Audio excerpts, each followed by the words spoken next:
నిరీక్షణ న్యూస్కు స్వాగతం. నేను మీ మ్యాజిక్ రాజా. రోడ్డు ప్రమాదాలు, బొగ్గు గనుల్లో జరిగే ప్రమాదాల పట్ల ప్రజలు, కార్మికులు అప్రమత్తంగా ఉండాలని కరీంనగర్ మెడికవర్ హాస్పిటల్కు చెందిన వైద్యులు సూచించారు. ప్రమాదం జరిగిన తర్వాత మొదటి గంటను గోల్డెన్ అవర్గా పరిగణిస్తారని, ఈ సమయంలో సరైన వైద్య సదుపాయాలున్న ఆసుపత్రికి రోగిని తరలిస్తే ప్రాణాలను కాపాడే అవకాశం పదింతలు పెరుగుతుందని తెలిపారు. గోదావరిఖని ప్రెస్ క్లబ్లో బుధవారం ఏర్పాటు చేసిన మీడియా సమావేశంలో neuro surgeon doctor Rajiv Reddy, orthopedic surgeon doctor Rakesh, emergency medicine doctor Satyanarayana మాట్లాడుతూ ప్రమాదాలలో సత్వర వైద్య చికిత్స అత్యంత కీలకమని పేర్కొన్నారు. తలకు తగిలే గాయాలు మృతికి ప్రధాన కారణమవుతున్నాయని, ప్రయాణంలో హెల్మెట్ ధరించకపోవడం వల్ల అనేక మంది ప్రాణాలు కోల్పోతున్నారని తెలిపారు. ప్రమాదం జరిగిన వెంటనే సిటీ స్కాన్ వంటి పరీక్షలు చేయగలిగితే అంతర్గత గాయాలను త్వరగా గుర్తించి చికిత్స అందించవచ్చని చెప్పారు. ప్రమాదంలో శరీరంలోని అనేక అవయవాలు దెబ్బతినే పాలిట్రామా కేసుల్లో neuro surgeon, orthopedic surgeon, emergency medicine వైద్యులు కలిసి సమన్వయంతో పనిచేయాల్సి ఉంటుందని వివరించారు. ఇంటి వద్ద జరిగే సాధారణ గాయాల విషయంలో కూడా నిర్లక్ష్యం చేయకూడదని, వీలైనంత త్వరగా వైద్య చికిత్స పొందాలని సూచించారు. ప్రతి గాయం చిన్నదే అనుకుని వదిలేస్తే అది పెద్ద సమస్యగా మారే ప్రమాదం ఉందని హెచ్చరించారు. మెడికవర్ సెంటర్ హెడ్ గుర్రం కిరణ్ ఆధ్వర్యంలో జరిగిన ఈ మీడియా సమావేశంలో మార్కెటింగ్ మేనేజర్ కోట కరుణాకర్, బొంగోని హరీష్, రమేష్ తదితరులు పాల్గొన్నారు. ఇక్కడికి వచ్చింది మనము న్యూరో సర్జరీ తర్వాత ట్రామా రిలేటెడ్ ప్రాబ్లమ్స్ గురించి మాట్లాడడానికి.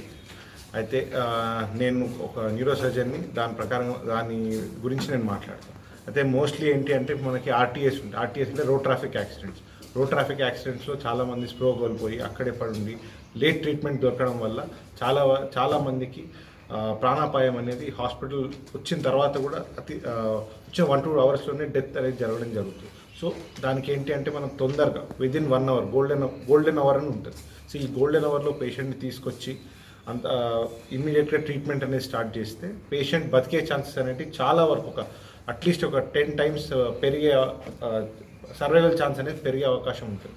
అంతే యాక్సిడెంట్ అయింది, చాలాసేపటికి హాస్పిటల్ తీసుకెళ్ళిండ్రు, అక్కడ మళ్ళీ డాక్టర్ లేకపోవడం కావచ్చు, మళ్ళీ అక్కడ సిటీ స్కాన్కి షిఫ్ట్ అవ్వడం కావచ్చు. సో ఏం చెప్తున్నానంటే ఏదైనా అన్ని ఫెసిలిటీస్ ఉన్న హాస్పిటల్కి ఎంత తొందర కుదిరితే అంత తొందరగా పేషెంట్ని తీసుకొస్తే పేషెంట్ సర్వైవల్ తర్వాత పేషెంట్ క్వాలిటీ ఆఫ్ లైఫ్ అంటే పేషెంట్ సొంతంగా పనిచేసుకోవడం కావచ్చు, పేషెంట్ తిరగడం కావచ్చు, అది సొంతంగా చేసుకోవడానికి ఛాన్సెస్ అనేవి చాలా ఎక్కువ ఉంటాయి. ప్లస్ మనకు మెయిన్ ఈ సింగరేణి ఏరియాలో ఏంటంటే తలకు దెబ్బ మైన్ యాక్సిడెంట్స్ కావచ్చు, ఇక్కడ ఎక్కువ సింగరేణి ఎంప్లాయీస్ ఉంటారు, మైన్ యాక్సిడెంట్స్ కావచ్చు, లేకపోతే రోడ్ ట్రాఫిక్ యాక్సిడెంట్స్లో ఇట్లాంటి పేషెంట్స్కి ఎంత తొందరగా మనము సిటీ స్కాన్ చేయించి ఎంత తొందరగా మనం ప్రాబ్లమ్ని డయాగ్నోస్ చేసుకుంటే అంత తొందరగా దానికి ట్రీట్మెంట్ అనేది మనం చేయొచ్చు. ఇంకోటి ఏంటంటే ప్రివెంటబుల్ డెత్స్ అని ఉంటుంది. ప్రివెంటబుల్ డెత్స్ అంటే మనం సింగరేణిలో మైన్లో పనిచేసినప్పుడు మైన్ యాక్సిడెంట్ ఏమన్నా అయితే హెల్మెట్స్ అవి ఇవి ధరించడం వల్ల తలకి అనేది దెబ్బ అనేది తక్కువ తాకదు అని కాదు, కొంచెం తక్కువ ఇంపాక్ట్ అనేది తక్కువ ఉంటుంది. సేమ్ ఇప్పుడు ఆర్టీఎస్లో కూడా అంతే, యాక్సిడెంట్స్లో కూడా హెల్మెట్ అనేది హెల్మెట్ పెట్టుకోవడం కావచ్చు, తర్వాత సీట్ బెల్ట్స్ పెట్టుకోవడం కావచ్చు, ఇవన్నీ కొంచెం మనం జాగ్రత్తగా ఉంటే ఈ తలకి దెబ్బ అనేది గాయం అనేది తక్కువ తాకే అవకాశం అనేది ఉంటుంది. ఇంకోటి ఏంటంటే మొన్న రీసెంట్గా ఒక పేషెంట్ వచ్చిండు మనకి, మైన్ యాక్సిడెంట్ పేషెంట్. దానికి ఏంటంటే సడన్గా కోల్ బ్లాక్ అనేది పడేసరికి నడుములో దెబ్బ తాకడం వల్ల 2 కాళ్ళు కూడా మొత్తానికి పని చేయట్లేదు.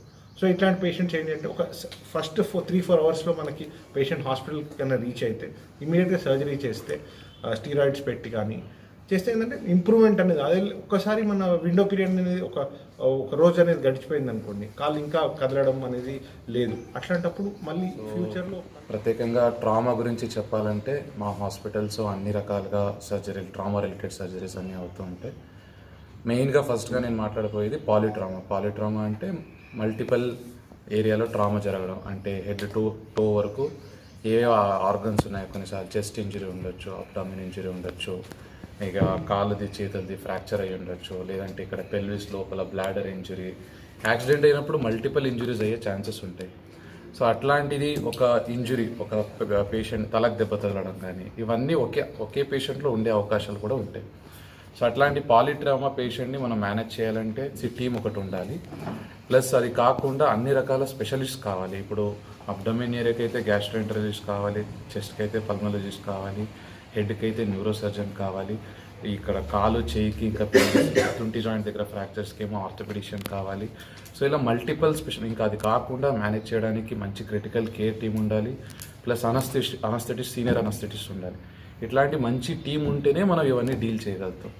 నేను ఇంతకుముందు నిమ్స్లో పనిచేశాను, నేను పీజీ అంతా చేసింది. మేము చాలా వరకు లైక్ 2018 ఆ టైంలో చాలామంది పేషెంట్స్ ఇట్లా polytrauma patients by the time వాళ్ళు హైదరాబాద్ రీచ్ అయ్యేసరికి ఎంతోమందికి ఆల్రెడీ కొన్ని కాంప్లికేషన్స్ సెట్ అయిపోయి ఉంటాయి. వాళ్ళ ప్రాణానికి కూడా కొద్దిగా ప్రాబ్లం వచ్చేది ఆ టైంకి. వాళ్ళని బ్రతికించడం కూడా ఎన్నోసార్లు కష్టమయ్యేది. అంటే అది ఎందుకు అయ్యింది, ఇందాక సార్ చెప్పినట్టు ఒక గోల్డెన్ పీరియడ్ అని ఉంటుంది. ఆ పీరియడ్లో మల్టీ స్పెషాలిటీ ట్రీట్మెంట్ దొరకకపోవడం వల్ల వాళ్ళకి డిలే అయ్యి వాళ్ళ ప్రాణాపాయం రావడం కానీ, లేదంటే ప్రాణం ఉన్నా కూడా వేరే ఏదైనా ఇష్యూ రావడం కానీ, ఇట్లాంటివి అయినా అవకాశాలు ఉంటాయి. కానీ ఈ మన మెడికవర్ కరీంనగర్లో అన్ని స్పెషలిస్ట్స్ ఉన్నారు. దానివల్ల మనం ఇట్లాంటి పేషెంట్స్ మనం అర్లీగా డీల్ చేయగలుగుతాం, అర్లీగా పేషెంట్స్కి మంచి లైఫ్ ఇవ్వగలుగుతాం. నెక్స్ట్ సో అది కాకుండా ఈ నార్మల్ ఫ్రాక్చర్స్ గురించి చెప్పాలంటే ఇంట్లో కూడా చాలామంది వయసు అయిన వాళ్ళు ఉంటారు. ఒక 80 years 70 years ఇట్లాంటి పైన వయసు ఉన్న వాళ్ళకి ఆల్రెడీ బోన్స్ ఉంటాయి. వాళ్ళ కింద పడతారు. కింద పడడం వల్ల ఇక్కడ తుంటి జాయింట్లో నార్మల్గా ఫ్రాక్చర్స్ అవుతాయి. దాన్ని జీరియాట్రిక్ ఫ్రాక్చర్స్ అంటాం. సో అట్లాంటి ఫ్రాక్చర్స్కి కూడా మనం ఎంత అర్లీగా ట్రీట్మెంట్ చేస్తే బెటర్గా ఉంటుంది. ఎందుకంటే ఇప్పుడు ఆ వయసు ఉన్న వాళ్ళకి నార్మల్గానే మూమెంట్ తక్కువనే ఉంటుంది నార్మల్గానే. ఇప్పుడు పడడం వల్ల వాళ్ళు బెడ్ రిడన్ అయిపోతారు. బెడ్ రిడన్ అయ్యారంటే వేరే ప్రాబ్లమ్స్ వస్తాయి. లైక్ వెనకాల పుండులు అవుతాయి, చెస్ట్లో ఇన్ఫెక్షన్స్ రావచ్చు. ఇప్పుడు బాడీ మూమెంట్లో లేదంటే పేగుల మూమెంట్ ఉండదు, వాష్రూమ్ రావడం, అవన్నీ ప్రాబ్లమ్స్ రావచ్చు. సో అట్లాంటి పేషెంట్స్ కూడా మనం 1 or 2 daysలో తొందరగా సర్జరీ చేయించుకోవడం అనేది బెటర్గా ఉంటుంది.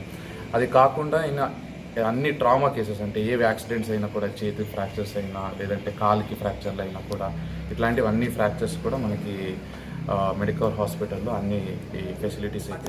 మెడికవర్ ఇంపార్టెన్స్ ఏంటి అని అంటే, ఒక పేషెంట్కి ఒక యాక్సిడెంట్ అయింది. ఫర్ ఎగ్జాంపుల్ ఒక పై నుంచి హైట్ నుంచి పడ్డప్పుడు పేషెంట్ అన్కాన్షియస్గా ఉన్నారు. సో ఆ పేషెంట్ ఫస్ట్ ఏ డాక్టర్ చూడాలి?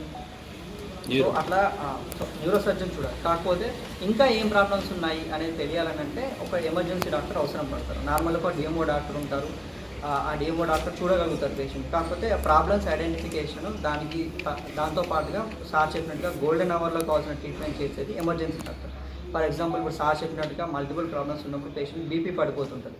సో అట్లాంటప్పుడు ఒక పెద్ద సూది పెట్టి సడన్గా బ్లడ్ తెప్పించడము, అంటే ఏ బ్లడ్ కనుక్కొని బ్లడ్ తెప్పించడము, అండ్ దాంతోపాటుగా బేసిక్గా ఏ ప్రాబ్లమ్స్ ఉన్నాయి అండ్ దానికి సంబంధించిన టెస్ట్లు ఏం చేయాలనేది కూడా ఒక స్పెషలిస్ట్ డాక్టర్ ఎమర్జెన్సీ ఫిజిషియన్ ఉంటే మనం ఆ ఇష్యూస్ పర్టికులర్గా అడ్రస్ చేయొచ్చు. సో ఈ ప్రాబ్లం వల్ల పేషెంట్ బీపీ పడిపోతుంది, ఈ ప్రాబ్లం వల్ల స్ప్రో కోల్పోయారు, ఈ ప్రాబ్లం వల్ల ఫిట్స్ వచ్చింది, లేకపోతే కొన్ని ఇంజురీస్ ఏంటంటే కంటికి కనిపించవు. ఫర్ ఎగ్జాంపుల్ బైక్ మీద వెళ్తున్నప్పుడు పడిపోయారు, ఒక హ్యాండిల్ మనకు కడుపులో తగిలింది, కానీ పేషెంట్కి చూస్తే బాగానే ఉన్నాడు, కానీ వామిటింగ్స్ అవుతున్నాయి, బీపీ తక్కువగా వస్తుంది, కానీ బయటకు చూడడానికి ఏం కనిపించట్లేదు. సో అట్లాంటప్పుడు ఏంటంటే కడుపులో ఒక ఇబ్బంది ఉన్నది, ఇమీడియట్గా మనం ఎమర్జెన్సీ డాక్టర్ అయితే బెడ్ సైడ్ అల్ట్రాసౌండ్ స్కాన్ చేసి కడుపులో కొద్దిగా బ్లడ్ లీక్ అవుతున్న విషయాన్ని ఇమీడియట్గా గమనించగలరు. దానికి తగ్గట్టుగా కావాల్సిన ప్రోటోకాల్స్ అనేవి ఫాలో అవుతారు. ఇమీడియట్గా జనరల్ సర్జరీ డాక్టర్ కానీ, సర్జికల్ గ్యాస్ట్రో డాక్టర్ కానీ అవసరం పడతారనే విషయం ఒక ఎమర్జెన్సీ ఫిజిషియన్ పర్టికులర్గా స్పెషలైజేషన్ వాళ్ళు మనకు ఆ విషయం అర్థమవుతుంది. సో మెడికవర్లో ఏంటంటే మెడికవర్కి మీరు ఎప్పుడైతే ఎంటర్ అవుతారో from the gate of emergency medicine నుంచి పేషెంట్ మళ్ళీ అదే గేట్ నుంచి డిశ్చార్జ్ అయ్యే వరకు కూడా కావాల్సిన ప్రతి ఫెసిలిటీ అవైలబుల్గా ఉంది. సో ఇమీడియట్గా ఎమర్జెన్సీ ఫిజిషియన్ ఏదైతే డయాగ్నోస్ చేస్తారో దానికి సంబంధించిన ఫెసిలిటీస్ అంతటి పిలుస్తారు. పిలిచిన తర్వాత అదే టైంలో అడ్మిషన్ ప్రాసెస్ కానీ ఎవ్రీథింగ్ అన్నీ అయిపోతాయి. అండ్ ఆపరేషన్ థియేటర్కి రెడీగా చేసి పెడతారు. అంటే కావాల్సిన ట్రీట్మెంట్ ముందు బీపీ పెరగడానికి కావాల్సిన ఇంజెక్షన్స్ కానీ, బ్లడ్ ట్రాన్స్ఫ్యూజన్స్ కానీ అవన్నీ చేసి, కొంతమందికి వెంటిలేటర్ అవసరం పడుతుంది, స్పృహలు వేసుకోవడానికి ఇబ్బంది ఉంటుంది పేషెంట్.